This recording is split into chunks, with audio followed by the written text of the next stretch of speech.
صل على محمد وآل محمد.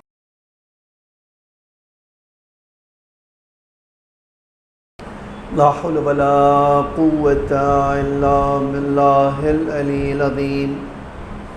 أعوذ بالله السميع العليم من الشيطان الرجيم. بسم الله الرحمن الرحيم. الحمد لله الذي لا يبلغ مدحته القائلون ولا يحصي نعماءه العادون ولا يودي حقه المجتهدون الذي ليس على صفته حد محدود ولا نعت موجود ولا أجل ممدود وترى الخلائق بقدرته ونشر الرياح برحمته ووتدا بالصخور ميدان أرضه ثم الصلاة والسلام والتحية والإكرام على بشير النذير والسراج المنير حبيب إله العالمين أبي القاسم المصطفى محمد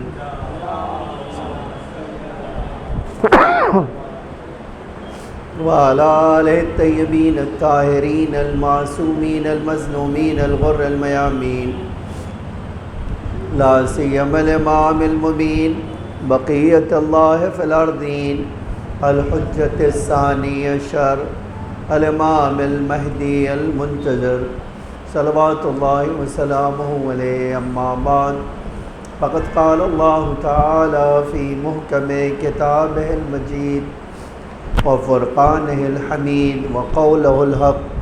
بسم الله الرحمن الرحيم.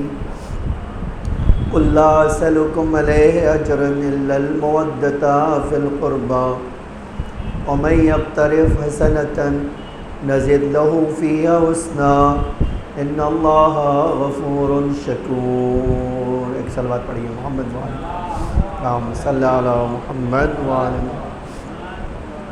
عزیزان گرامی، اللہ تعالیٰ ارشاد فرماتا ہے کہ اے میرے حبیب کہہ دیجئے مجھے 23 سال تبلیغ کی کوئی اجرت نہیں چاہیے. لا اسألکم علیہ اجرا، میں تم سے کوئی اجرت نہیں مانگ رہا ہوں، میں تم سے کوئی سوال نہیں کر رہا اجرت کا. الا المودۃ فی القربى، سوائے یہ کہ تم میرے رشتہ داروں سے، میرے قربا سے محبت کرو. ومن یقترف حسنۃ، اور جو میری بارگاہ میں نیکی لائے گا، نزد لہ فیہا حسنا، میری بارگاہ میں ایک نیکی لاؤ میں تمہارے نام اعمال میں اضافہ کروں. ان اللہ غفور شکور، اور بے شک اللہ گناہوں کا معاف کرنے والا ہے اور بندوں کا شکریہ ادا کرنے والا ہے. کبھی اسی خالی آیت پہ غور کر لے تو ہماری شہزادی کا جو مرتبہ ہے وہ بڑی آسانی سے کسی کے سامنے بھی آ سکتا ہے. خالی آپ اندازہ لگائیے، اللہ قرآن میں کہتا ہے اے میرے حبیب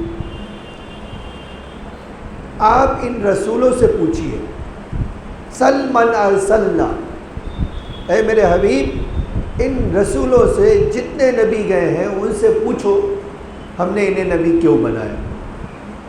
اب دیکھو قرآن ہے، یہ تو کوئی حدیث نہیں ہے. اللہ کہہ رہا ہے میرے حبیب ان سے پوچھو کہ ہم نے انہیں نبی کیوں بنایا. اب آپ روایتیں پڑھیے، آپ اسی قرآن میں یہ آیت پڑھ سکتے ہیں وَمَن يَبْتَغِي غَيْرَ الْإِسْلَامِ دِينًا فَلَن يُقْبَلَ مِنْهُ، جو اسلام دین چھوڑ کر کوئی اور دین لائے گا، قبول اپنائے گا، میں اسے ہرگز قبول نہیں کروں گا. یعنی اس زمانے میں اگر کسی کو نجات چاہیے تو مسلمان ہوئے بغیر ممکن نہیں ہے. ایک طرف وہ آیت ہے جس میں اللہ کہہ رہا ہے کہ جتنے انبیاء گئے ہیں سب سے پوچھو ہم نے نبی کیوں بنائے ہیں. دوسری طرف اسی قرآن میں کہہ رہا ہے کہ اگر کوئی آدمی اسلام کے علاوہ کوئی اور دین اپنائے گا میں اسے ایکسیپٹ نہیں کروں گا۔ آپ اس کو تھوڑا سا اگر اسی کی وضاحت کریں تو آپ یہ کہہ سکتے ہیں اللہ نے 1,23,999 نبی بھیجے تاکہ وہ اللہ کے دین کو ہم تک پہنچا دیں، بندوں تک، انسانوں تک پہنچا دیں، اور ان میں سے آخری نبی آئے آخری دین لے کر، جن کو ہم اسلام کہتے ہیں، ہے نا؟ اور اس اسلام کو پہنچانے میں رسول اللہ نے جو زحمت اٹھائی وہ کسی سے ڈھکی چھپی نہیں ہے۔ خود اللہ کا رسول یہ جملہ فرماتا تھا کہ مجھے جتنی اذیت کی گئی وہ کسی اور نبی کو نہیں کی۔ تو آپ دیکھیں ایک طرف سے اتنے سارے نبیوں کو بھیجا اور ہر ایک سے سوال کروایا، اے میرا حبیب پوچھو ان سے کیوں آپ نبی بنائے۔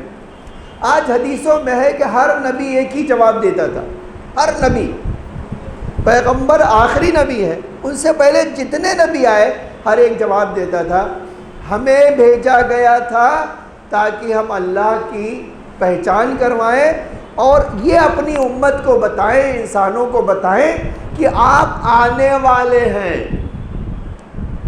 تو آپ دیکھیے کتنا بڑا مشن تھا، یہ کتنی بڑی اللہ کی پلاننگ تھی کہ 1,23,999 نبی کو بھیجا کہ جاؤ میرا پرچار کرو، میری توحید پہنچاؤ، میرے بارے میں بندوں کو بتاؤ، اور یہ بشارت دو کہ ایک رسول آنے والا ہے۔ ٹھیک ہے، اچھا وہ رسول آ گئے تو اتنے سارے نبیوں کو بھیجا تاکہ رسول اللہ کا انٹروڈکشن ان سے کہ بشارت دے کہ یہ آنے والے آنے والے آنے والے۔ آ گئے 23 سال 40 سال خاموش رہے اور 23 سال تبلیغ کیا، 63 سال زندگی ملی، ہے نا؟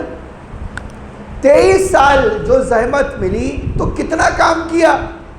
آج اللہ کا خود کہتا ہے اے میرے حبیب آپ کی جو محنت ہے وہ یہی ہے کہ آج آپ اس کا نتیجہ دیکھ سکتے کہ اربوں مسلمان ہیں، ہے نا؟ وہ رسول اللہ کی۔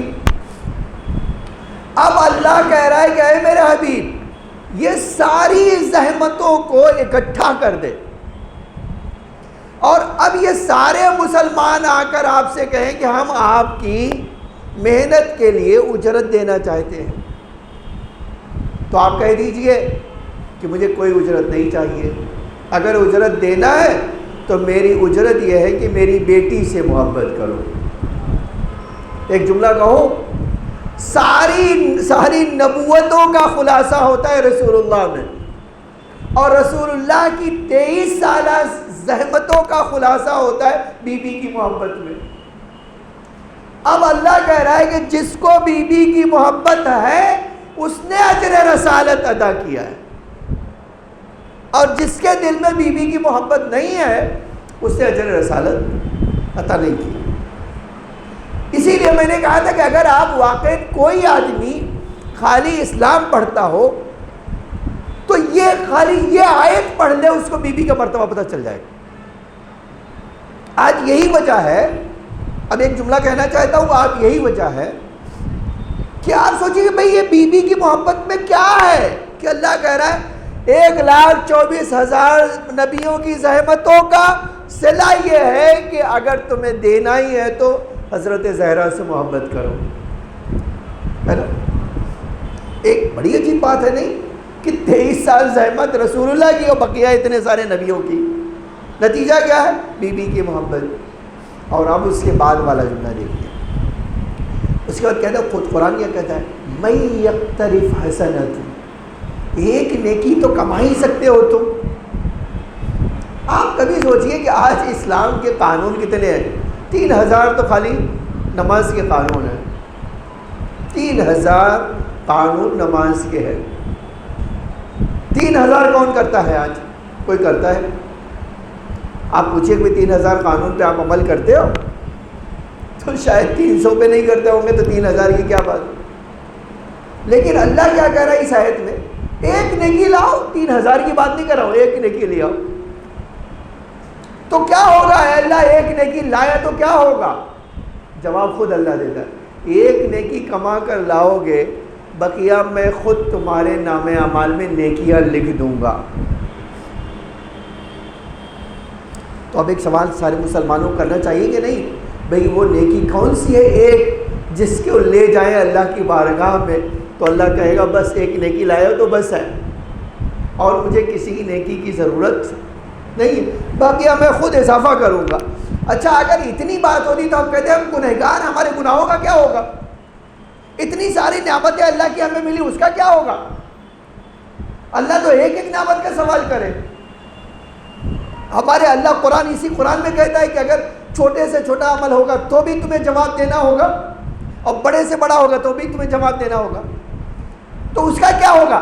اسی آیت میں اللہ نے جواب دیا، اگر وہ ایک نیکی لاؤ گے تو تمہارے نامہ عمل میں اضافہ بھی کروں گا، تمہارے گناہوں کو بھی معاف کروں گا، اور تمہارا شکریہ بھی ادا کروں گا۔ تو بیٹی کی محبت وہ نیکی ہے جو انسان لے کے جائے گا، تو اسی لیے تو کہا گیا ہے کہ تم جب نیکی لے کے جاؤ گے تو تمہیں محشر میں پریشان ہونے کی ضرورت نہیں ہوگی۔ کیوں؟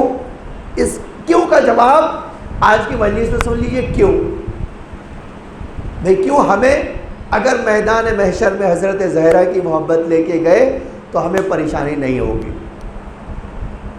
ٹھیک ہے، دیکھیے اب اس بات کے لیے میں ایک آپ کو تمہید سنا دوں۔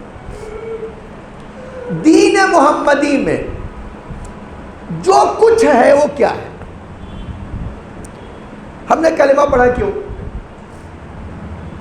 اب ایک سوال ہے نا بھئی، ہم کلمہ کیوں پڑھتے ہیں؟ ہم اشہد ان لا الہ الا اللہ کیوں کہتے ہیں؟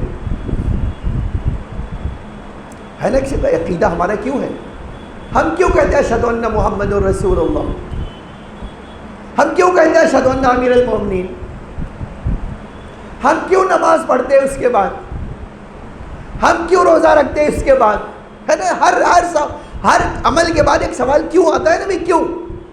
جواب اس کا یہ ہے کہ اللہ تعالیٰ نے ہر چیز کو بنایا انسان کے لیے،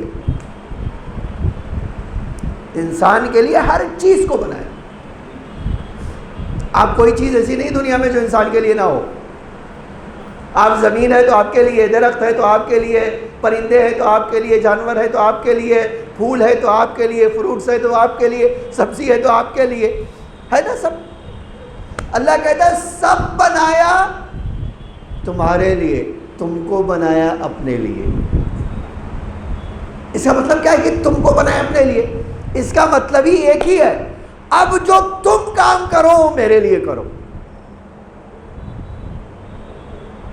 اب یہ اشہد ان لا الہ الا اللہ پڑھو، کیوں؟ میرے لیے۔ ایک اور جملہ کہو، محمد الرسول اللہ پڑھو، کس لیے؟ میرے لیے۔ علی ولی اللہ پڑھو، کس لیے؟ میرے لیے۔ نماز پڑھو، کیوں؟ اس کی میرے لیے۔ یہ روزہ رکھو، کیوں؟ میرے لیے۔ صدقہ دو، کیوں؟ میرے لیے۔ اس لیے کہ میں نے سب بنایا ہے تمہارے لیے اور تمہیں بنایا ہے اپنے لیے۔ اب پریشانی کہاں آتی ہے؟ دیکھیے آج آپ پوچھئے، میں اللہ کے لیے کلمہ پڑھتا ہوں،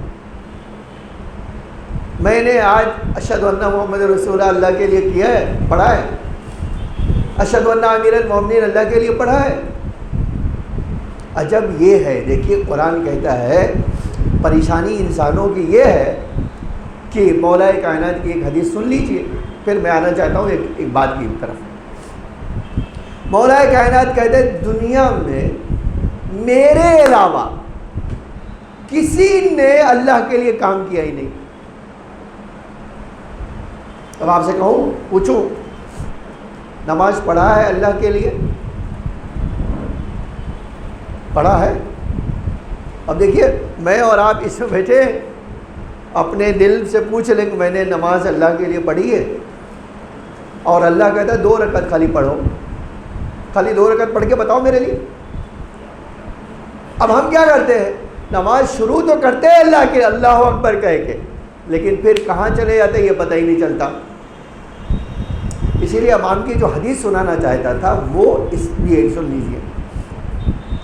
امام ایک صلوات پڑھی ہے محمد و آل محمد.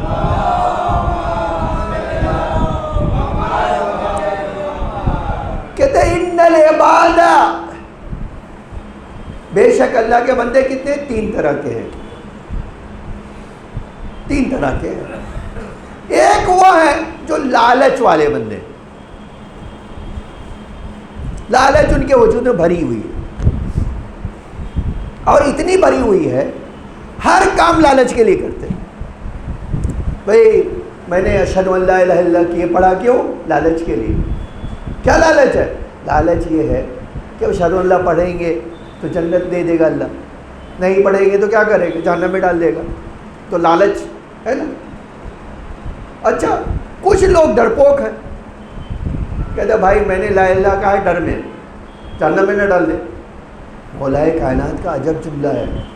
کہتے اے اللہ میں ہی صرف وہ ہوں جس نے تجھے پہچان کر عبادت کی ہے، نہ لالچ میں کی ہے نہ ڈر کے خوف سے کی ہے، بس. اور مجھے واقعی کوئی ایسا نہیں ملتا. ہاں آپ بھی کبھی سوچئے کہ کوئی آدمی مل جائے ایسا کہ میرا ہر عمل، قرآن نے ایک مثال دی ہے اس کی کہ ہر کام میرے لیے کرو، ہر کام میرے لیے کرو. قرآن نے ایک مثال دی ہے، سورہ انعام پڑھیے. انعام کا مطلب کیا ہوتا ہے جانتے ہیں؟ جانور ہی. اسلام میں جانور بہت سارے حلال ہیں اور بہت سارے حرام جانور ہیں، ہے نا. لیکن قرآن کہتا ہے کہ پیور جو کام ہے میرے لیے وہ اس طرح جیسے میں نے تمہارے لیے پیور بنایا. کیا بنایا؟ اللہ اسی سورہ انعام میں کہتا ہے من دم و فرث شراب. اے انسانوں میں نے اسی جو ہے بکری کے، بھیڑ کے، گائے کے، بھینس کے، اونٹ کے خون اور اتڑی، جو یہ جو اب گھاس کھاتی ہے اس کے لیے کیا ایک اللہ تعالیٰ نے آنت پہنائی ہے. کہتے ہیں اللہ کہتا ہے یہ جو گھاس کھاتی ہے وہ ایک جگہ جمع ہوتی ہے اور اس سے خون بنتا ہے. اللہ کہتا ہے میں نے اسی خون اور اسی گھاس کھائے ہوئے، ٹھیک ہے، چبائی ہوئی چیز سے لبنن خالصا، میں نے پیور دودھ بنایا ہے تمہارے لیے. کبھی آپ سوچیے یہ اللہ کہتا ہے یہ چاروں جانوروں میں، بھیڑ بکری، گائے، اونٹ، بھینس، اللہ کہتا ہے یہ پیٹ اور خون کے درمیان میں نے کیا کیا تمہارے لیے؟ پیور دودھ، کوئی ملاوٹ نہیں ہے. کہتا تمہارا عمل اسی طرح میرے لیے ہو. میں کبھی سوچتا تھا اللہ یہ ایک طرف خون ایک طرف جو ہے مثلا گندگی، یہ جب گھاس کھا لے گی تو بھوسا ہی ہوگا نا، فضلہ ہی تو ہوگا، اس کا بچا ہوا چیز تو ہوگی. تو اب اللہ کہہ رہے اس کے درمیان سے میں نے لیے تمہارے لیے پیور دودھ پیدا کیا ہے، سائغا للشاربین، پیو، مبارک ہو، پینا تمہارے لیے جائز ہے. پھر کہتا ہے دیکھو یہ جو ہے میں اتنی پیورٹی کیوں کہہ رہا ہوں؟ پیور پیور پیور، نہ دودھ میں خون ہے نہ ہی گندگی ہے تو بازو میں. آپ دیکھیے پیٹ میں ہی خون بھی ہے اور پیٹ میں ہی وہ فضلہ بھی ہے نا، اور وہی پیٹ سے ہی دودھ بنا دیا اس نے. کہتا ہے اے انسانو اسی طرح تم دنیا میں جب جاؤ تو تم یہ شکایت نہ کرو کہ ادھر گندگی ہے ادھر یہ ہے، تو میں کیسے پیور بناؤں. یہ مجھ سے سیکھو کہ جیسے یہ جانور کے پیٹ سے میں نے تمہارے لیے پیور دودھ بنا دیا، اسی طرح تم گندگی میں رہ کے میرے لیے کام کر کے دکھاؤ، میرے لیے کرو. پریشانی کہاں ہے؟ ہم نہیں کر پا رہے. کوئی آدمی کہتے کہ میں کر پا رہا ہوں، اور میں نے ابھی کل کہا تھا کل کی مجلس میں کہ دیکھیے کپڑا پاک کرنے کے لیے، کپڑا نجس ہو آپ کا تو آپ نماز نہیں پڑھ سکتے، بدن نجس ہو تو آپ نماز نہیں پڑھ سکتے، دل نجس ہو دل بھی تو نجس ہوتا ہے. اور ہمارے وہاں تو بہت بولا جاتا ہے اس کا دل ہی کالا ہو گیا. کہتے ہیں کہ نہیں؟ دل وہ لال کلر یا جو آپ کا کلر ریئل ہے وہ تھوڑا ہی کالا ہوتا ہے. دل کالا ہونے کا مطلب یہ دل روح والا دل ہے جو انسان کا گندی باتوں سے کیا ہوتا ہے؟ کالا ہو جاتا ہے. آج قرآن کہتا ہے جیسے ہی انسان گناہ کرتا ہے ایک بلیک پوائنٹ اس کے دل پہ پڑ جاتا ہے اور گناہ کرتے رہتا ہے یا بڑھتا رہتا ہے. ایک وقت آتا ہے جب گناہ بھر جاتے ہیں تو اس بندے کا پورا دل بھی کیا ہو جاتا ہے؟ کالا ہو جاتا ہے. آج یہ بات ہر انسان جانتا ہے اور بولتا ہے ارے یہ چھوڑو یار، اس کا یہ کون سے، یہ اس کا آدمی کا دل ہی کالا ہے، اس کے جسم میں تھوڑی دل ہے کوئی. یہ کہنا خود دلیل ہے کہ انسان اس بات کو مانتا بھی ہے نا. بہت دور نہ چلا جاؤں میں.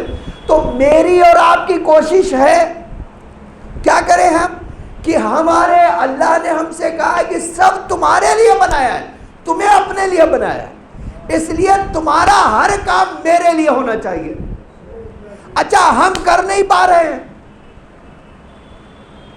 تو پھر تو بڑا مسئلہ آ گیا. اب جب ہم نہیں کر پا رہے تو اے اللہ کوئی ہے کیا کرنے والا؟ فرمایا ہاں اسی لیے تو میں نے اپنے نبیوں کو بھیجا تمہارے درمیان کہ وہ آئیں اور میرے لیے تمہیں کام کر کے دکھائیں کیسے اللہ کے لیے کیا جاتا ہے، اور پھر تمہیں موٹیویٹ کریں کہ تم بھی کوئی کام کرو. ٹھیک ہے. اچھا اگر میں پوچھوں کہ بھائی آپ اگر ایک کوئی پہچان بتائیے کہ اللہ کے لیے کام ہو تو کیسے کچھ نہیں، کیا کیسے کام پتہ چلے گا کہ اللہ کے لیے؟ اللہ نے قرآن میں بتایا یہ. میں نے کہا ایک مثال تو یہی دودھ والی دی کہ دیکھو شکایت نہ کرنا دنیا میں ایسا تھا ویسا تھا، میں نے اسی جانور کے درمیان اور کس کے خون کے درمیان سے تمہارے لیے پیور دودھ بنا دیا. اسی طرح تم کیچڑ میں رہ کر بھی میرے لیے کام کر سکتے ہو. یہ شکایت نہیں کرنا. اچھا کہیں آپ ہوتا تو نہ ہوتا. میں نے اب میں نے کہا کہ ایک بار آپ کے سامنے عرض کر دوں کہ اس کی کوئی پہچان ہے کہ نہیں اللہ کے لیے کرنا؟ فرمایا ہاں. کیا ہے وہ؟ کہتے جب کسی کی محبت بہت زیادہ ہو جاتی ہے تو اس کے دل میں کیا ہو جاتا ہے؟ پیورٹی آ جاتی ہے. کسی سے بھی آپ محبت کیجیے، کسی سے بھی آپ محبت کریں گے نا تو کیا ہوگا؟ یہ محبت دھیرے دھیرے دھیرے دھیرے دھیرے جب بڑھنے لگتی ہے تو انسان اپنے محبوب کی محبت میں پھر کسی کی پرواہ نہیں کرتا، کسی کی بھی.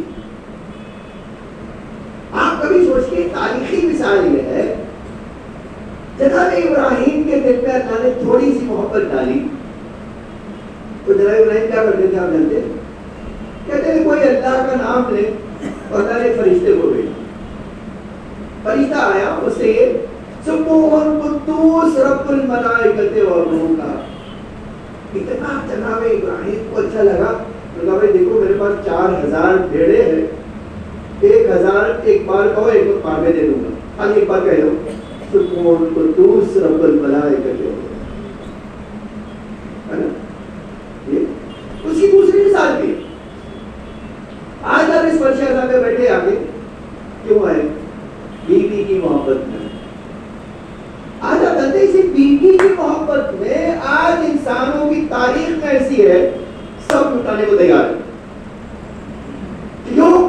کہتے ہیں اس لیے کہ اگر ہماری محبت اس معراج تک پہنچ گئی جس کے بعد ہمیں کوئی چیز بیوی کو دینے میں دل میں کسک نہ ہو تو بیوی وہ عطا کر دے گی جو ساری دنیا نہیں دے سکتی ہے. یہ بھی ہے. آپ اسی لیے آپ اندازہ کیجئے کہ آج ساری دنیا کو چیک کر لیجیے، جس کے دل میں محبت جتنی زیادہ ہوگی وہ اتنی زیادہ قربانی کے لیے تیار ہوگا اور اتنا ہی زیادہ اس کے اندر ایک جذبہ پیدا ہوگا کہ کوئی میں کام جو کر رہا ہوں مجھے تعریف کرتا ہے یا ذلیل کرتا ہے کچھ فرق نہیں پڑتا. آج آپ دیکھتے ہیں نا ایک لڑکا کسی لڑکی کی محبت میں یہ دے رہا ہے وہ دے رہا ہے، لوگ کہہ رہے ہیں وقت دیو کیا کیا کر رہا ہے، اس کو پرواہ ہوتی. تو بھائی اللہ کرے نا، ایک معمولی لڑکی کی محبت میں انسان لٹاتا ہے تو سب کہتے ہیں اس لڑکے کو پرواہ نہیں ہوتی. تو اللہ کی محبت کے لیے اگر کوئی کرتا ہو، اسی لیے آئیے کربلا میں، اسی لیے آئیے بی بی کی سیرت میں، اسی لیے آئیے رسول اللہ کی سیرت میں، اسی لیے آئیے 14 معصوم کی سیرت میں. کیا چیز آپ کو روکی ملتی ہے؟ آپ کبھی امام حسن کی سیرت پڑھ لیجیے. دسترخوان بچھاتے تھے اور روز بچتا تھا مولا کا دسترخوان کو، یہ تھا رفانی کی مہینے میں ایک دن، سال میں ایک دن بچا دیا ہم نے. اور ہم لوگ تو یہ کرتے ہیں بھائی رجب آئی تو ایک دن نظر کروا دیا. اور وہ بھی بلانے میں بھی احتیاط کرتے کوئی غریب نہ آئے، امیروں کو بلا رہے. آج آپ دیکھ لیجیے آج، اور میں جب نظر کرتے ہیں تو کس کو دعوت دیتے ہیں؟ ٹھیک ہے، یہ کوئی نکی چھپی بات نہیں ہے. آپ میں نے تو آج تک نہیں دیکھا، اگر آپ نے دیکھو تو بتائیے کیا آپ نے نظر رکھا مولا کے نام پہ اور ڈھونڈ ڈھونڈ کے مولا کے چاہنے والے فقیروں کو لائے ہوں؟ بھائی مسئلہ کیا ہے؟ ہم اپنے تعلقات دیکھتے ہیں. ہمارے تعلقات طرح سے اس کو بلاؤ، اس کو نظر میں بلاؤ. آپ کہیے کہ بھائی میں مولا کی نظر ہے تو مولا کے جو سب سے قریب ہو ان کو ڈھونڈ کے لاؤ. میں نے آج تک نہیں دیکھا، کوئی دیکھا ہوگا مجھے بتائیے گا. جبکہ حق کیا ہے؟ اللہ کہتا ہے تمہاری زکوٰۃ کے بھی حقدار فقراء ہیں، تمہاری نظر کے بھی حقدار پہلے فقراء ہیں، فقیر ہیں، امیر زیادہ نہیں ہے. ٹھیک ہے، اب آپ امام مولا جو ہے کہاں مدینے میں دسترخوان بچھا رہے ہیں اور بلا رہے ہیں کس کو؟ آپ کوئی تاریخ دکھا دیں امیروں کو بلایا ہو، ایک آدمی کو بتا دیجیے امیروں کو بلایا آؤ میرے دسترخوان. وہ الگ بات ہے کہ جب مولا دسترخوان بچھاتے تھے تو امیر بھی فقیر بن کے آتے تھے. یہ ہے وہ سچ بات ہے، لیکن وہ مولا کا دسترخوان تھا. اچھا آج تاریخ کہتی ہے اتنی جو ہے امام کا دسترخوان فیمس تھا کہ جیسے وہ مدینے میں آتا تھا کہتے تو کوئی پرواہ نہیں، مدینے میں آئے ہے دسترخوان کھانے کا انتظام ہے، چلو چلے. اچھا مولا کھانے کے لیے، اور کھانے کے درمیان جانتے کیا کرتے تھے؟ جب وہ کھانا کھاتے تھے تو اللہ کا پیغام سناتے تھے. یہ بولتے تھے تمہارے کھانے سے مجھے تکلیف نہیں ہے، مجھے تو خوشی ہو رہی، لیکن اس سے زیادہ خوشی یہ ہے کہ کھانا کھا کے ہی صحیح اللہ کا پیغام سن لو. تو مولا یہ پورا دسترخوان بچھا رہے کیوں؟ تاکہ اللہ کی رضا حاصل کر لیں، اللہ ان سے راضی ہو جائے اور اللہ کا پیغام بھی پہنچ جائے. اب آپ امام حسن کی سیرت میں پڑھیے، اسی کھانا کھلانے کے درمیان ایک بار گھر سے باہر نکلے، فقیروں کو بلایا، کہا یہ گھر اور یہ گھر کی چیز اور دولت سب کچھ تمہارا، لے لو. پورا گھر دولت، حتیٰ روایت میں ہے مولا نے چپل بھی اتار دی، بولے یہ بھی لے لو. کس کے لیے؟ فقیروں کے لیے. کیوں؟ اللہ راضی ہو جائے. دیکھو سب کچھ لٹا رہے ہیں کس لیے؟ اللہ راضی ہو. آگے بڑھ جانا چاہتا ہوں. آج ہمارے پاس روایتیں جانتے صبح سویرے ہر، آپ قرآن کی آیت پڑھ دیتا ہوں، یسبح للہ ما فی السماوات والارض. اے انسانوں، ایک ذرہ سے لے کر آفتاب تک، ایک چھوٹی سی گھاس سے لے کر بڑے بڑے درخت تک، ایک چھوٹے سے پھل سے لے کے ہر بڑے درخت پھل کے ہر درخت تک، یہ پیڑ کی، درخت کی، زمین کی، پہاڑ کی، خوب جانور کی، دریا کی، چرند کی، پرند کی، ہر اللہ قرآن میں کیا کر ہر کا ایک ہی کام ہے کہ وہ اللہ کی تسبیح پڑھے. کیوں؟ تاکہ اللہ اس سے راضی رہے. اب عجب جملہ کو سناؤ، عجب جملہ روایت کا ہے. کہتے ایک بکری، ایک بھیڑ اگر اللہ کی تسبیح کرنے میں تھوڑی سی کوتاہی کر دے دوسرے دن قصائی کے ہاتھ میں پہنچ جاتی ہے. یہ روایت ہے نا، یہ حدیث ہے. ایک پرندہ اگر صبح اٹھے اور تسبیح کرنے میں تھوڑی تاخیر کرے اللہ اس پرندے کو شکاری کے ہاتھ میں پہنچا دے. تو آپ دیکھیں ساری دنیا کی ہر چیز اللہ کی عبادت میں مصروف ہے. کس لیے؟ تاکہ اللہ راضی ہو جائے. آج آپ کبھی سوچتے ہیں یا نہیں سوچتے رسول اللہ کے لیے قرآن جناب موسیٰ کے لیے وَمَا آجَلَكَ یا موسیٰ، اے موسیٰ دوڑ دوڑ کے کیوں آ رہے ہو میرے پاس؟ ایک سوال ہے کہ نہیں؟ آج آپ اور میں جو ہے آپ بھی ایسا کر رہے ہیں. ہم دوڑ دوڑ کے کیوں جا رہے ہیں مسجد؟ ہم دوڑ دوڑ کے مجلسوں میں کیوں آ رہے ہیں؟ ایک سوال بھائی آج کسی کے لیے کہ بھائی بس 1 گھنٹہ اپنا آنے میں 1 گھنٹہ جانے میں 1 گھنٹہ پڑھنے میں کیوں خرچ کرو؟ سمجھ آپ آگے بیٹھے کیوں؟ کوئی کہہ دے کہ بھائی مجھے 1 نان کھٹائی مل جائے گی اس لیے تو آدمی کو شرم آنے لگی. کہتے اس لیے نہیں، اس لیے کہ یہ جو فرشتہ وہ ہے کہ جب فرشتے یہاں سے گزرتے ہیں تو انہیں بیٹھنے والوں کی خوشبو سونگتے ہیں تو آسمان میں فخر کرتے ہیں. یہ ان کا مرتبہ ہے. اور وہ آ کر آپ بیٹھے تو شاید آپ کو احساس بھی نہ ہو. اللہ کہتا ہے کہ بھائی ٹھیک ہے جو مجلس میں نہیں گیا تھا وہ جانا چاہے تو کیا کرے؟ کہتے جہاں عزادار بیٹھا ہے وہاں پر بیٹھا پھیلا دے، یہ بیٹھ جائے اس کو. تو جو مجلس کا اتنا بڑا مرتبہ ہو کہ فرشتے عزادار کے نیچے اپنا پر پھیلائے ہوں اور آپ بیٹھ جائیں، اس کے لیے کوئی آتا ہے. اس لیے آتا ہے کہ میری شہزادی مجھ سے راضی رہے. اس لیے آتا ہے کہ میں مولا کا عزادار بن جاؤں. نہیں، آج اس لیے آتا ہے کہ ایک میرے آنسو سبب بنتے ہیں آنکھوں سے نکل کر رخسار پر بعد میں آتے ہیں. اللہ گناہ پہلے معاف کرتا ہے. اس لیے آتے ہیں. تو ہر چیز کا ایک مقصد ہے. جانتے ہیں کیا مقصد ہے؟ اللہ کو راضی کرنا، اللہ کو خوش کرنا. یہ مجلسیں بھی اسی لیے ہے تاکہ اللہ خوش ہو. اب آپ آگے میں تو ہر چیز دنیا میں اللہ کی تسبیح میں مصروف ہے. اس کے پیچھے ایک راز ہے، کیوں اللہ راضی ہو جائے. پہلے کہا قرآن میں جناب موسیٰ سے اللہ کہہ رہا وَمَا أَجَلَكَ يَا موسیٰ، موسیٰ دوڑ دوڑ کے کیوں آ رہا ہے یہاں پر کوہ طور پہ؟ فرمایا اے اللہ آ رہا ہوں لِأَنَّكَ تَرْضَىٰ، تاکہ تجھے راضی کر لوں. ہے نا؟ یہ ایک مثال ہے. آپ پیغمبر کے لیے پڑھیں.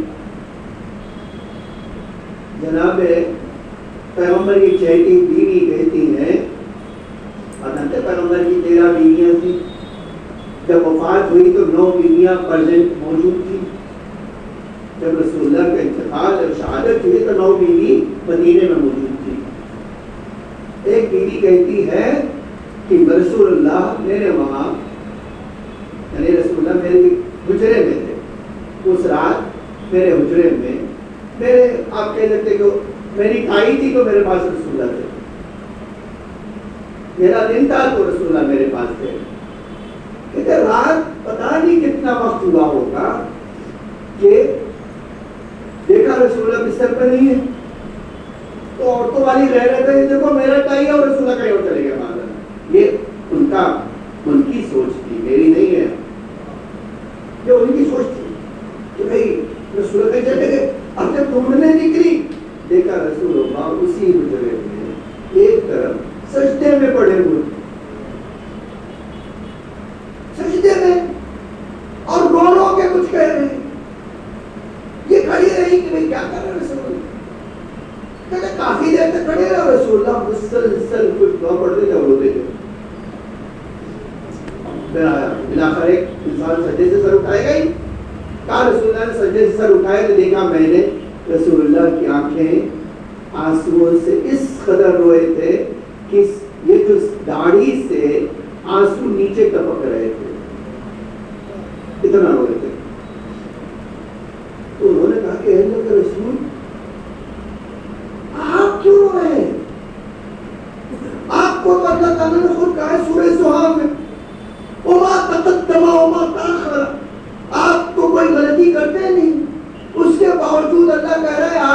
کوئی آپ سے کچھ ہو بھی گیا تو آئندہ اور پیچھے اور آگے سب معاف. تو پھر کہہ رہے ہو تو سجدے میں جانے کی عجب جملہ فرمایا یا فلانا نام لے کے فرمایا اے فلاں تجھے کیا یہ نہیں لگتا کہ میں اللہ کا شکر گزار بندہ بن جاؤں؟ تو آپ الفاظ بدل کے کہو رسول اللہ بھی کوشش کر رہے ہیں کیا اللہ کو راضی کرنا ہے نا. اب آگے جو ہے دیے قرآن پڑھیے. قرآن میں رسول اللہ کے لیے آیا ہے سورہ, اگر آگے پڑھنا چاہے تو دیکھیے یہ بہت سورہ نجم میں پڑھ سکتے ہیں آپ. والضحیٰ سورہ زمان پڑھ سکتے ہیں. والضحیٰ وما ودعک ربک وما قلی. اے ضحیٰ, ضحیٰ کہتے تھے رسول اللہ کا ایک لقب یہ بھی تھا ضحیٰ. اے رسول وما ودعک ربک وما قلی, نہ تمہارے پروردگار نے تمہیں ناراضگی سے چھوڑا ہے اور نہ ناراض ہے. ٹھیک ہے, اس کا مطلب کیا ہے؟ نہ میں نے چھوڑا ہے اور نہ ناراض ہوں میں تم سے. تو یہ تو پتہ چل گیا کہ اللہ راضی ہے نا. یہ تو اس آیت سے پتہ چل گیا کہ اللہ راضی ہے. دوسری آیت میں اسی جگہ سورہ انشراح پڑھی وَلَسَوْفَ يُعْطِيكَ رَبُّكَ فَتَرْضَىٰ. اے میرے حبیب آپ نے اتنا کیا ہے, اتنا میرے لیے کیا ہے کہ میں راضی ہوں. آئندہ میں بھی کچھ ایسا کروں گا کہ آپ راضی ہو جائیں. دیکھیے اصل انسان کی زندگی کا ہدف یہی ہے. میں نے کہا ساری کائنات کو اللہ نے سجایا انسان کے لیے, انسان کو سجایا اپنے لیے. اپنے لیے کس لیے؟ کہ جو کام کرو میرے لیے کرو. تو ساری دنیا میں تو کوئی نہیں کر سکا. اللہ نے اپنے رسول کے لیے کہا میرا رسول وہ کر چکا ہے جس سے میں راضی ہوں. اب کیا کرے گا؟ اب دوسری بات کہتا ہے, کہتے ہیں اب میں وہ کروں گا جس سے آپ راضی ہیں. ٹھیک ہے, آگے اب دیکھیے میں جو ہے اللہ کے لیے اگر کام کر سکا اور اس پائے کا معیاری کام کر سکا جو صرف خدا کے لیے, تو اللہ کیا کرے گا؟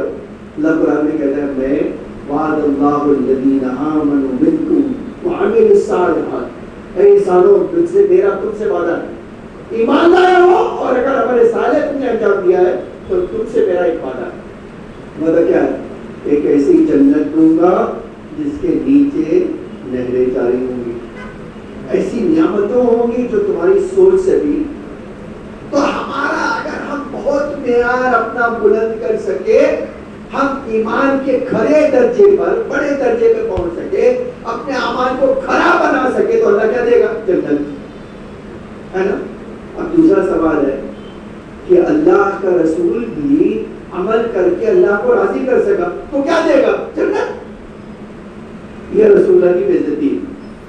اگر ہمارے کام کا نتیجہ بھی جنت ہو اور رسول اللہ کے کام کا بھی نتیجہ جنت ہو تو رسول اللہ کی بے عزتی ہے. کیوں؟ اس لیے تو ہماری طرح ہو گئے. اگر ان کو بھی وہی جنت ملے جو ہمیں مل رہی ہے تو واقعی ان کی شان. تو اسی لیے قرآن نے فرمایا نہیں, ان کے صدقے میں جنت پیدا ہوئی ہے, یہ تو مالک و مختار ہے جنت کے, ان کو جنت نہیں ملے گی تو پھر کیا ملے گی؟ اسی آیت قرآن میں پڑھی ہے سورہ والعصر والفجر میں آیا, جس کو ہم امام حسین کے بھی سورہ کہتے ہیں. یا ایتھا النفس المطمئنہ, اے نفس مطمئن کیا کرو؟ یا ایتھا النفس المطمئنہ ارجعی, اپنے رب کی طرف واپس آؤ. لیکن کہاں واپس آؤ؟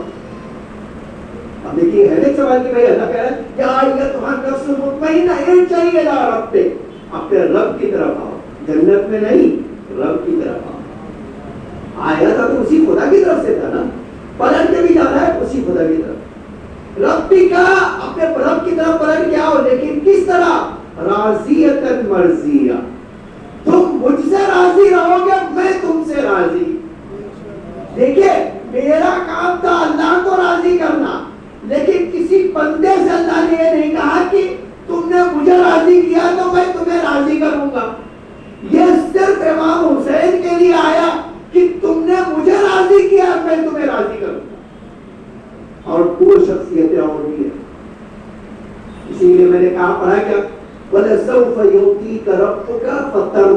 اے میرے حبیب آپ کو دوں گا کچھ ایسی چیز جس سے آپ راضی ہوں گے. اب ایک جملہ خالی سن لیجیے. دیکھیے میری اور آپ کی ایک حیثیت ہے, اور اگر آپ کسی کے لیے کام کریں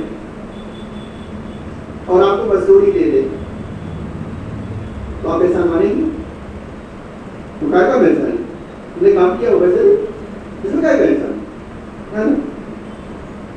اچھا آپ بڑے انجینئر ہیں اور آپ کو مزدوری وہ کام ورکر کی دے تو آپ راضی نہیں گے؟ ریس میں بےزتی کی ہماری, ہم انجینئر ہیں تو ہماری سیلری بھی انجینئر کی طرح ہونا چاہیے, ہے نا؟ لیکن آپ کچھ کام نہ کریں اور آپ کو کوئی کچھ دے دے تو کیا کہیں گے؟ احسان کیا ہے نا, ہم کہیں گے فضل کیا ہے نا, یہی تو کہیں گے. اچھا اور ابھی ایک بار میں نے کام کیا لیکن مجھے میرے کام سے کئی گنا زیادہ مل جائے, دے دے تو کیا کہیں گے ہم؟ ہم کہیں گے اسے فضل کیا ہے, بڑائی اس کی ہے کہ اس نے ہمیں ہماری اجرت سے زیادہ ادا کیا. ان تمام چیز کو ایتا قرآن میں نہیں کہتے. آپ اگر کچھ پڑھنا چاہتے ہیں پوری لمبی آیتیں پڑھ دوں آپ کو. جناب موسیٰ سے اللہ تعالیٰ نے کہا موسیٰ تمہیں پتا ہے میں نے تم پر بہت احسان کیا ہے, پھر احسان گنانے لگا.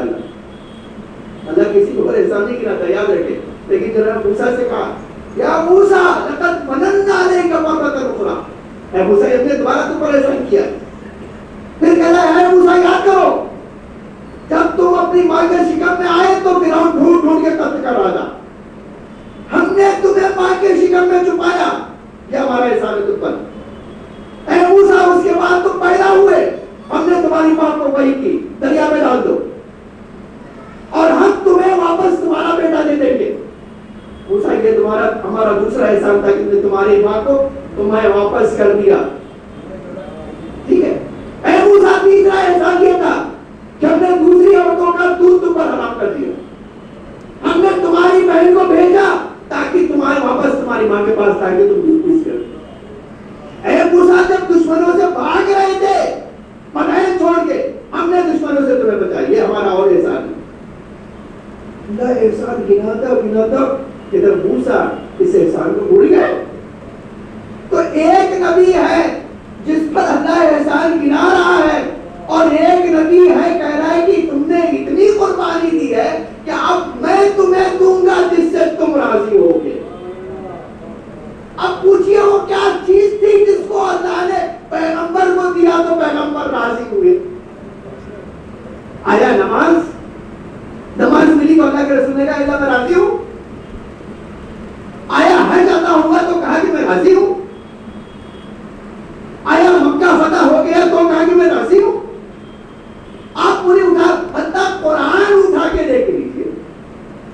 آج ہمارے پاس روایت کا جملہ ہے, ایک کے بعد ایک احکام آتے رہے 23 سال میں. آیتوں پہ آیتیں آئے رہی, ایک کے بعد ایک آتی رہی. کیا پیغمبر کبھی اٹھ کے آیتوں کو لینے کے لیے پڑھے؟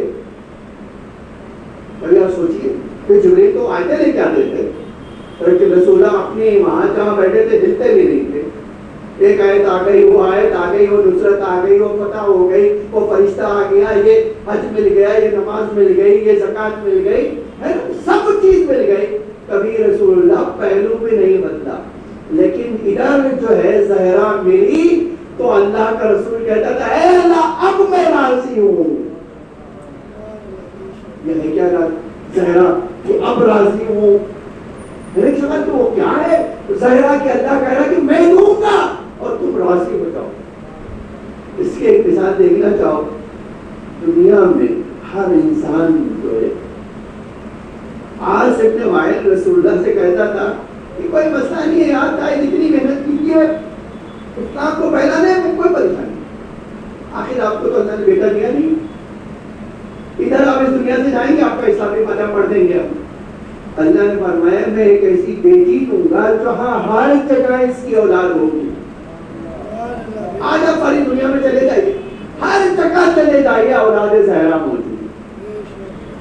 اور خصوصیت کیا ہے کہ آؤ زہرا کی محبت لے کر تم زہرا کی محبت لے کر آؤ گے تو تمہیں وہ مرتبہ عطا کروں گا کہ تمہارے گناہوں کو معاف بھی کروں گا، تمہارا شکریہ بھی ادا کروں گا، اور پھر تمہارے نام اعمال میں نیکیاں ہی نیکیاں لکھ دوں گا۔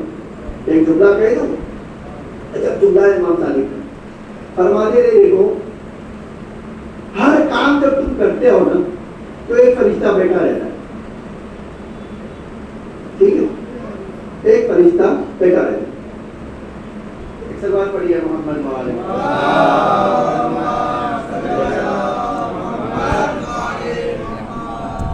ایک اور سلوات پڑھیے محمد وعلى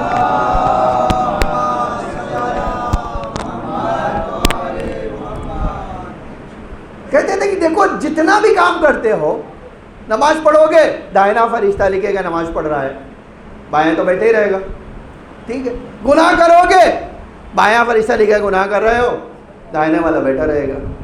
عجب جملہ فرمایا دشمن زہرا پہ لعنت پڑھو، دونوں فرشتے کام کرتے رہیں گے۔ تو پوچھا بھائی کیسے؟ کہا اس لیے کہ جب تم زہرا کی محبت میں لعنت کرو گے تو محبت والا دائنی طرف فرشتہ لکھے گا یہ زہرا سے محبت کر رہا ہے، اور ان کی محبت اتنی طاقتور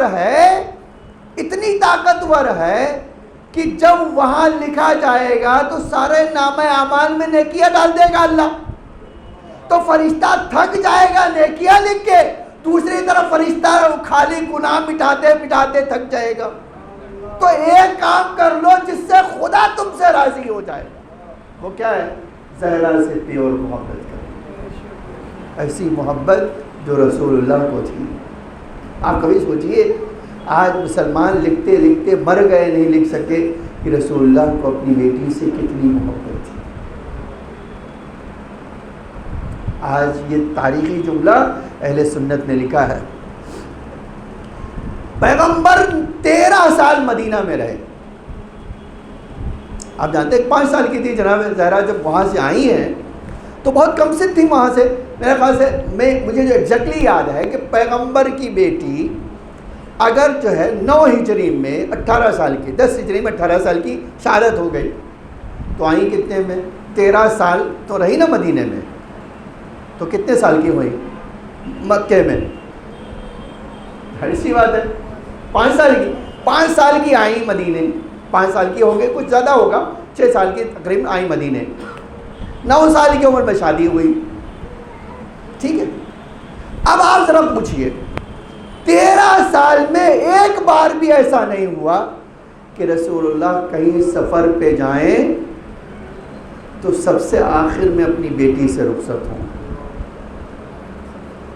کبھی آپ سوچئے اس 13 سال میں کتنا صبر کیا رسول اللہ نے۔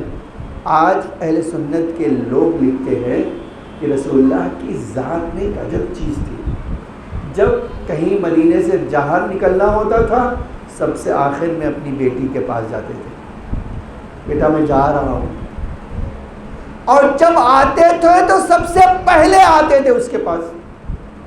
میں نے کہا کہ 9 حجرے تھے بیویوں کے، 9 گھر تھا رسول اللہ کا، بیٹی کے گھر کو چھوڑ کے،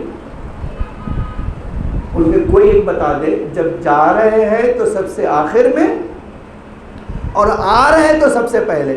پوچھا اللہ کے رسول کیوں آپ ایسا کرتے ہیں؟ فرمایا میں چاہتا ہوں میری اور میری زہرا کی ملاقات میں تاخیر کم سے کم ہو ہے۔ اس کے بعد ایک جملہ کہتے تھے، میری نور نظر میں چاہتا ہوں تو اپنے باپ سے راضی ہے۔ یوں ہی نہیں کہہ دیا تھا پیغمبر نے، اور بیٹی کا کردار بھی عجب تھا۔ اسی لیے آپ دیکھیں کہ پیغمبر کی بیٹی کو اتنا قلب تھا باپ کی وفات کے بعد کہ جب کوئی پوچھتا تھا، آپ یہ بڑا جملہ عجیب ہے مولا کا، مولا کہتے ہیں کہ ہم نے رسول اللہ کا کرتا بھی زہرا سے چھپا کر رکھا تھا کہ کہیں زہرا کی نظر باپ کے کرتے پہ نہ پڑ جائے۔ آج یہ روایت کا جملہ ہے کہ بلال نہیں آتے تھے پیغمبر کے بعد، مدینہ چھوڑ کے چلے گئے وہ۔ ایک دن بلال نے خواب میں دیکھا کہ رسول اللہ آئے، بلال تم نے میری بیٹی کے ساتھ ظلم کیا، پیغمبر میں؟ کہاں تم نے ظلم کیا ہے؟ کہا کیسے؟ کہا اس لیے کہ تم میرے بعد چلے آئے، میری بیٹی کے پاس نہیں جاتے ملنے کے لیے، سلام کرنے نہیں جاتے تم، یہ جفا نہیں ہے میری بیٹی کے ساتھ؟ کہتے صبح ہوئی جلدی سے مدینے آیا، بی بی کے گھر پہ آیا، بی بی سلام کرنے آیا ہوں۔ اچھا جملہ فرمایا، کہا بلال تم نے بھی چھوڑ دیا، ساری امت نے چھوڑ دیا، تم نے بھی چھوڑ دیا؟ کہ بلال تمہاری اذان کی آواز سننا چاہتی ہوں میں۔ کہا بی بی میں نے قسم کھائی ہے کہ آپ کے باپ کے بعد اب کسی کے لیے اذان نہیں کہوں گا۔ کہا میرے لیے بھی نہیں کہو گے؟ کہا نہیں بی بی آپ کے لیے کہوں گا۔ آپ اندازہ کریں، میں لیا بس 2 جملے کہہ کے مجلس ختم کرنا چاہتا ہوں۔ بلال مہزنہ پہ گئے، جیسے ہی اللہ اکبر کہا، آج روایت کا جملہ ہے، جیسے ہی اللہ اکبر کہا، بی بی نے دہرایا، ادھر بی بی کے کان میں آئی آواز اشہد ان محمد رسول اللہ۔ تاریخ کہتی ہے فوراً مولا کائنات نے امام حسن کو بیٹا جاؤ بلال سے کہہ دو اذان روک دے۔ آپ اندازہ کریں جب بلال کو خبر ہوئی کہ مولا کہہ رہے اذان روک دو، کہا مولا میں نے بی بی کے کہنے پہ اذان دیا۔ کہا ایسا بلال کیا چاہتے ہو زہرا اس کے بعد زندہ نہ رہے؟ اے بلال میری زہرا بے ہوش ہو گئی ہے۔ میں ایک جملہ کہنا چاہتا ہوں، بی بی بابا کا نام سن کر آپ کو برداشت نہ ہوا، بی بی ذرا کربلا جائیے، وہی حسین ارے جس کو پیغمبر آغوش میں لے کے گھومتے تھے، وہی حسین جس کے لیے پیغمبر ناکا بن جاتے تھے، وہی حسین ہے، شمر کا خنجر ہے، زینب کی فریاد ہے، اے نانا دیکھو تمہارا حسین کربلا کے میدان میں کیسے ظالم ہو گئے۔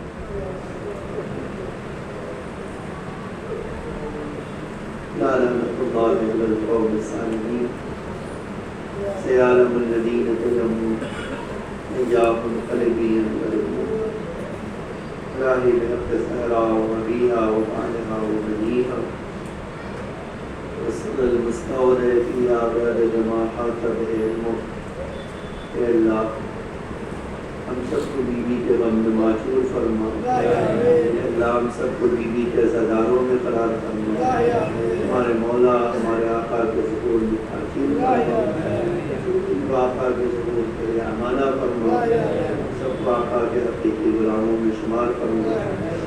اے اللہ مومنین جہاں میں ان کی جان و مال عزت آبرو کی حفاظت فرما۔